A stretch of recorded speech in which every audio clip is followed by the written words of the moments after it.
Distinguished guests, thank you very much for having me, and mainly because I'm a Deputy Prime Minister of Slovakia. So first of all, I want to give a clear political statement that we really appreciate what Hungary has achieved on the field of protecting of the rights of children. Really appreciate where you stand, and I know it's costly. And perhaps it will be costly for us as well, but but we will stand by the same agenda as Hungary stands, and we can assure you. As you know, we have been living 1,100 years in one common state, and every time when I stand by the Hungarian public, I want to underline it, because in Slovakia we very often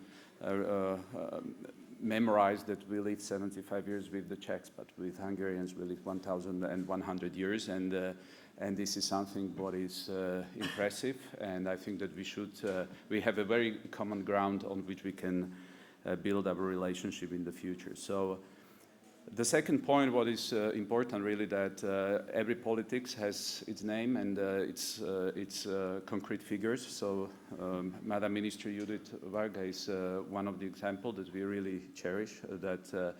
I heard a lot about your agenda, how you supported families, and mainly the families with children, heterosexual families. This is also what I, as a member of opposition, underlined, and I supported openly when you were in some kind of dispute with Brussels in those days. And of course, thank you to your Prime Minister, that we really know that he is the leader of all of these politics. Slovakia achieved a lot of positive aspects of protecting the children. I'm very proud to announce that our new government, for instance, cancelled the Transgender Act. Let's imagine in Slovakia we had a very liberal Transgender Act. The previous government adopted an act that enabled people just only to come to the state office and to declare themselves that they are of a different gender, and the state had an obligation to issue the papers on the different genders. So this was being cancelled. We also cut NGOs. Only in my ministry it was more than 60 million euro that I cut for the NGOs, and we are doing it in the ministries of culture. We are adopting a law that prohibits LGBT agenda on the schools. So, we are pushing pro-family agenda all over the society. What is anyway in front of us when we speak about children, and this is also a huge problem in Slovakia, that we've got a lot of good proclamations. We've got in Constitution, for instance, stated that there is a right of the child for being born, that we turn back to Christian tradition, etc. But up to now, we have not achieved almost anything in protecting of the life of the children in practice.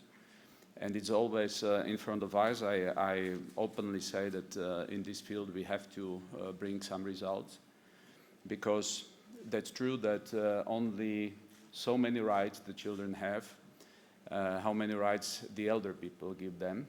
And the quality of the rights also depends how the elderly people sees the society. And I think that what we have to push is the policy that every single child has the right to live in truth. And the truth about its identity, the truth about its real natural order that was being created. So it means there is only man and there is only woman. Every single child should have the right to live this example of common sense. And this is an agenda that has to be defended at this moment. We would not imagine when we were children that this would ever be confused, that there will be so much confusion among politicians who are in charge of protecting children. And for this reason, my political statement is that we are ready as Slovakia to support any activities in this field, and I think it doesn't make sense just only to establish a lot of organizations. We should focus on the existing organizations to be strong and to have one voice. So I'm very happy that also Mr. Mikloško is here, because he is a very good-oriented man who dedicates all his life to the protecting of children. And I want to openly say to you that as soon as we will define any institutions that you think that also Slovakia can contribute to supporting of their existence and to enlarge the cooperation, we are ready to do so. Okay, so I will just only leave the floor to others also to say to us, the politicians, that these are the reasonable institutions that we can work with. Thank you once again. I wish you a lot of courage. So for this reason, I'm very thankful that the church representatives are here, because without this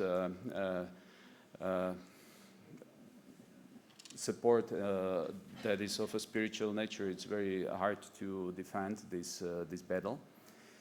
And I have to admit that for the first time we meet Mr. Archbishop here in Budapest, so the two Slovaks have to come to Budapest to meet each other. But this is really something what in Slovakia we use. For instance, the view of the church by they've got the right to express their opinions on every single act that is going to be adopted. So we enlarge also the possibility to evaluate every single act from the point of view of their impacts on the families. So these are everything the steps that goes through the right directions. But I think that the biggest battle is in front of us, and this is a battle to defend the right of the children to live in a natural common sense. Thank you.